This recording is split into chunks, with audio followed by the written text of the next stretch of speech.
a 5-minute video that I made for my mom. It's called A Wonderful Life.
everybody who came today. It's much appreciated.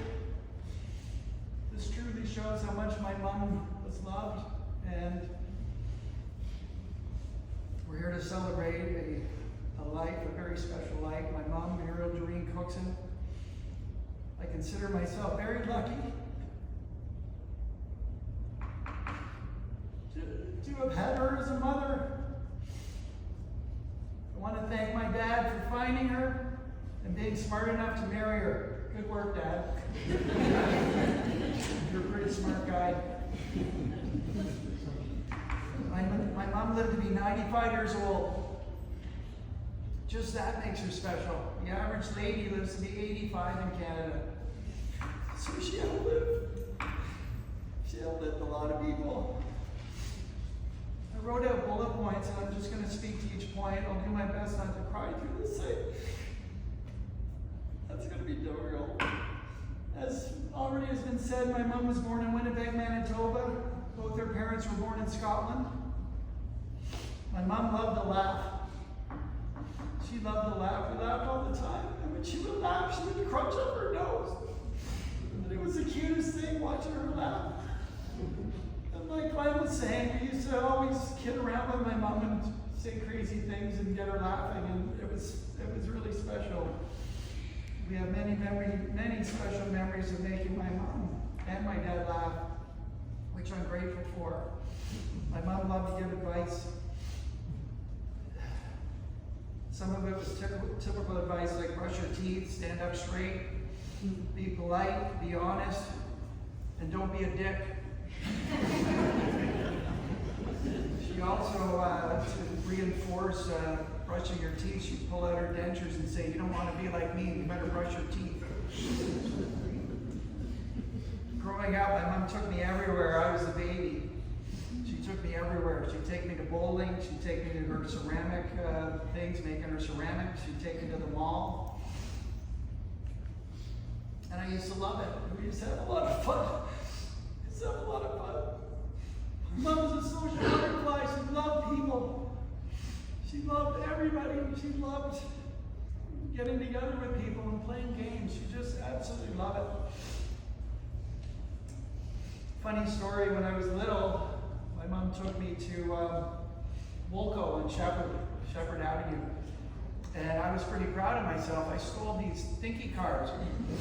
And I thought, wow, this is cool. I put all these dinky cars in my pocket.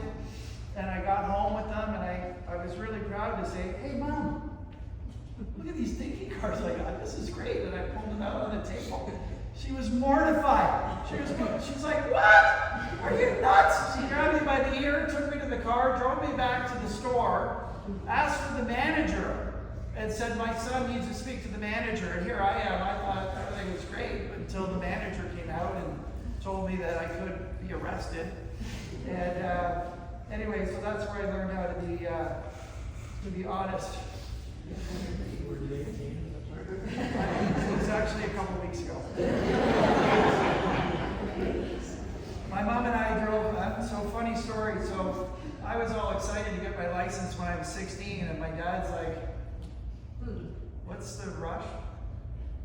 Like, are you going to buy a car? You're not driving my car. So I was like, what do you mean? All the other kids, they drive their parents' cars. Like, well, how come I can't? The only way you can drive your car, my car, is if you take Mom with you. So I took Mom everywhere. Mom, where do you want to go? Do you need to go to the store? I'll take you. Mom, anywhere you want to go, let's go. I was her personal chauffeur. And I loved it. We had so many laughs driving around the neighborhood. Anytime she wanted to go for a spin, I was there. I would take her. No problem. My mom was the greatest cheerleader. She'd say, you can do anything you want in life, Paul. You can do anything, and you can be anything. All you gotta do is apply yourself. She would say that all the time. My mom was always in a good mood.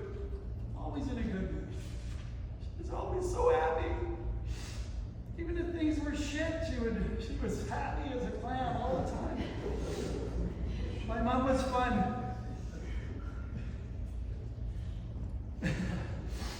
My mom had a good sense of humor. I used to like to kid around with her whenever we'd go to a restaurant, which was usually Swiss Chalet or the Mandarin. whenever we go out to the restaurant, I'd say to the waiter, "This is my mom, she made me. And this is my dad, he helped." So my mom she would just be embarrassed, but she just rolled her eyes and she would laugh. And I would do it all the time, and that was fun for me. My mom would never say she hated something. She would never say she hated something. She would say, "I don't love that." And I'd say to my mom, you hate this, you hate. "No, Mom, I just don't love it." I never heard her say that she hated anything. And I tried. "But you hate that." "No, I just don't love it." It's the funniest thing. No matter how hard I tried, I couldn't get her to hate anything. Anyway, my mom adored my dad. They were married 73 years. They always held hands. They always flirted and laughed and complimented. They loved to snuggle. If you wanted role models for the perfect couple, that's what they were. It's a true love story. And if anybody is here from Disney, we can discuss the movie rights at 5 o'clock. Just outside there. My mom loved hugging. I'll miss her hugs. She was a hugger. I think that's where I got it from. My mom was like a nurse. She wore a lot of hats. I remember coming home. I remember going to the hospital after a couple of kids threw me into the wall head first. My mom met me at the hospital, and she had to wake me up every hour to make sure I was okay, and she'd give me painkillers, and she nursed me back to 100%. Mom was always there. She was always there. Mom loved her kids. She loved seeing her kids. My mom was an only child, and she wanted a big happy family to make up for that. She always said it was lonely being an only child, and she wanted to have lots of kids. So she had 3 boys and a daughter. My mom was very proud of her family. She was so full of love. I remember staying a couple of winters ago for Christmas. I stayed at my mom and dad's condo. And the next morning I had to get up at 5 in the morning to drive to Florida. I wanted to get up early and get on the road. And I got up quietly because I didn't want to wake everybody up at 5 in the morning. So I got up quietly and I was tiptoeing around the condo. And all of a sudden there's my mom. And we had breakfast together. I said, "Mom, did I wake you up? I'm sorry, did I wake you up?" She said, "No, I wanted to say goodbye, Mom. I wanted to say goodbye to you before you left." My mom was a positive person. She was a friendly person. But I'll tell you, my mom was tough. My mom was tough. I never saw my mom cry. Never saw my mom cry my whole life. And when she was told at one point that she had probably 3 weeks to live, she didn't cry. She didn't really show much emotion about it. She was freaking steady Eddie. And my dad wasn't so much that way. My dad's very emotional, and he was crying after we heard the news. And my mom looked at him and said, "If you don't shut up, I'm going to throw you out the window." And she pointed at the window. My dad's like, "But I love you. I love you so much. I'm going to miss you. If you don't shut up, you're out the window." It was unbelievable. "Stop crying, Robert. Stop crying." She was tough. She was tough. My mom loved, as you've heard by everybody, my mom loved to play euchre, and it used to be funny because she'd be over playing euchre, and it'd be 11 o'clock at night, and my dad would say, "Muriel, we should get going. It's getting late, Muriel. We should get going." "Robert, we're going to play again." "Stop it, Robert." "But Muriel, it's getting late." "Stop it, we're playing some more." So she would get her way, and we would play. My mom loved playing pegs and jokers. I don't know if that much of you who knows what that is, but I'm not sure how to describe it. It's a little game. You use cards and that. She absolutely loved that. My mom loved Swiss Chalet. In fact, I was looking at the flowers, and I was surprised we didn't get flowers from Swiss Chalet. For years, a lot of money was spent there, so we should maybe complain to their head office about that. My mom also loved the Mandarin. She loved, you're probably getting the idea, she liked to eat. My mom loved cream soda and root beer. Funny story about that. She did love that, but my dad had my mom on a pretty strict, healthy regimen of, you gotta eat your vegetables. I don't want you to eat French fries. And it's probably the reason that my mom lasted to be 95, because my dad was he's very health conscious. And so funny story about cream soda. The only time she would usually get cream soda was when they'd come to my house for dinner, and I'd have cream soda for her. And I'd say, Mom, do you want a cream soda? And my dad didn't have the heart to say no, and I'd give her a cream soda or a root beer.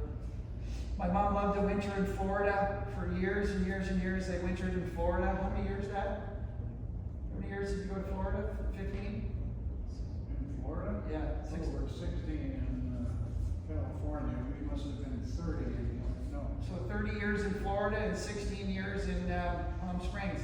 My mom loved to travel. We were all very lucky that 3 times they took us on a family vacation, a cruise vacation. The first one was the Caribbean, the second one was an Alaska cruise, and the third one was the Panama Canal cruise. And we had so many special memories, and my favorite memories was at dinner time, because we'd all be kidding around and laughing and joking, and we had so many memories. Now, back to food. I just remembered, this wasn't in my speech, but I want to tell this story. Growing up, when I was younger, I was a baby, and everybody else moved out probably when I was 10, or I forget. But when I was, I guess, 1 to 10, there would be, if steak was being served, if I turned my head for a minute, my steak would be gone. 1 minute my steak would be there, and all of a sudden my steak would be gone. I have, so it runs in the family is my point. We love food.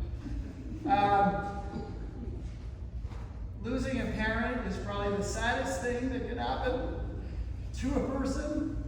Anyone in the room, I would advise you to spend as much time with your parents if you still have them. Love your parents. Call your parents. Write your parents. Go see your parents. This is the saddest day of my life. And the only thing that gets me through this is knowing that I spent a lot of time with my mom and my dad, and I'm going to continue to obviously see my dad, but love your parents, call your parents, see your parents, enjoy them while you have them, because when they're gone, it'll be too late. My last message is a message to my beautiful mom. If you're listening, Mom, I know I told you many times that I love you, but I love you so much. I'll always love you. I'm proud to be your son. And one day I will see you again. I will see you again one day. And that gives me comfort. Anyway, that's all I have to say.